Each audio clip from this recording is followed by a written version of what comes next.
அஸ்ஸலாமு அலைக்கும் வரஹ்மத்துல்லாஹி வபரகாத்துஹ். அல்லாஹ்வுடைய உதவி பார்த்தீங்கன்னா, எப்பவுமே கடைசி நேரத்தில தான் வரும். அதுக்கு பெரிய பெரிய எக்ஸாம்பிள்ஸ் வந்து நபிமார்கள வச்சே நம்ம சொல்லலாம்.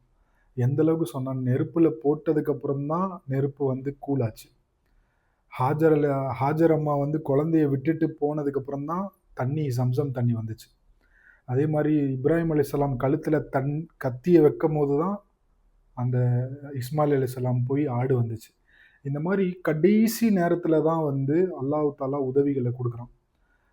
அந்த கடைசி நேரத்தில மூசா அலைஹிஸ்ஸலாம் வந்து தன்னுடைய கவும கூப்பிட்டுக்கிட்டு போயிட்டுருக்கும்போது, மக்கள் எல்லாருமே சொல்றாங்க, "யா மூசா இங்க வழியே இல்ல" அப்படின்றாங்க. "எங்க போறீங்க நீங்க? வழியே இல்லையே! நாங்க ஃபிரௌன் கிட்ட இன்னைக்கு மாட்டுறது நிச்சயம்" அப்படின்னு மக்கள் சொல்றாங்க. ஆனா மூசா அலைஹிஸ்ஸலாம் சொல்லல, "அல்லாஹ் வழிய ஏற்படுத்துவான். அல்லாஹ்வ நம்புங்க" அப்படின்னு சொல்லி கடைசி வரைக்கும் சொன்னாரு. அல்லாஹ் அந்த அந்த கடல அப்படியே உடைச்சான். 2 பாதியா ஆச்சு. அல்லாஹ் வழிய ஏற்படுத்துறான். அது எப்போ நடந்துச்சு? கடைசி நேரத்தில ஃபிரௌன் வந்துட்டான். பக்கத்துல வந்துட்டான். ரொம்ப பக்கத்துல வரும்போது அல்லாஹ் அந்த கடல பிரிச்சான். மூசா அலைஹிஸ்ஸலாமுடைய கோவம் போச்சு. அதுக்கப்புறம் அந்த கடல் மூடப்பட்டது.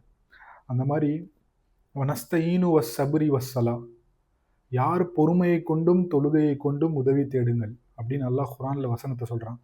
அத சொல்லிட்டு அதுக்கான ஆன்ஸர் சொல்றான். "வபஷ்ஷிரிஸ் சாபிரீன்" பொறுமைகளோடு, பொறுமையாளர்களோடு அல்லாஹ் இருக்கிறான். அவங்களுக்கு கண்டிப்பா வெற்றி நிச்சயம். உங்கள நெறைய பேர் வந்து நெறைய விஷயங்கள்ல ஏமாத்தலாம். எத்தனையோ பேரு அ அ மக்களா மக்களா இருக்கட்டும், அது உங்களுடைய நண்பர்களா இருக்கட்டும், உங்களுடைய சொந்தக்காரங்களா இருக்கட்டும், எல்லாருமே வந்து எந்தெந்த விஷயத்துல வேணாலும் ஏமாத்தலாம். என்ன வேணா ஆனா அல்லாஹ் எப்பவுமே கைவிடவே மாட்டான். இது அல்லாஹ்வுடைய வாக்கு. அதனால கடைசி நேரம் வரைக்கும் கூட நீங்க பொறுமையா இருந்து பாருங்க. கண்டிப்பா அல்லாஹ் வெற்றிய குடுப்பான். அந்த பொறுமையா இல்லாத நேரத்துல நீங்க நடுவுலயே அத நீங்க கிவ் அப் பண்ணி, நீங்க ஹராமான விஷயத்துக்கு போயிடக்கூடாது. அந்த கடைசி நேரம் வரைக்கும் அல்லாஹ் உங்கள டெஸ்ட் பண்றான். யார் அந்த கடைசி நேரம் வரைக்கும் இருக்கிறாங்களோ, அவங்களுக்கு அல்லாஹ் எங்கேருந்துலாம் டோர் ஓப்பன் பண்ணுவான்னே தெரியாது. கண்டிப்பா டோர் ஓப்பன் ஆகும். அல்லாஹ் அந்த ஒரு பொறுமைய நம்ம எல்லாருக்குமே குடுப்பானாக. பாரக்கல்லாஹு ஃபீக்கும். அஸ்ஸலாமு அலைக்கும்.